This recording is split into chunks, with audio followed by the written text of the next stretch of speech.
aptekachiga murojaat qiladi, tanishidan eshitadi, telefon orqali bitta mazza, ikkita mazza, uchta mazza ham qo'llab ko'rgan bo'ladi, lekin tuzalmaydi. Agar mazza o'zi bilan teri kasalliklarini tuzatib olish mumkin bo'lganda edi, bu oson bo'lardi. Terini o'zida bo'layotgan o'zgarish bo'lardi. Lekin teridagi o'zgarishlar bu ko'pincha ikkilamchi, ya'ni umumiy o'zgarishlarga bog'liq bo'ladi. Shuning uchun faqat bitta malham bilan tuzalib qolmaydi. Yog' almashinuvi buzilishi boshladi.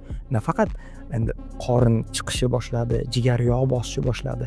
Terida ham qanaqadir o'zgarishlar boshladi. Teriga bittagina maz berib turib, bu jigardagi o'zgarishlarni, ichakdagi o'zgarishlarni hal qila olmaysiz.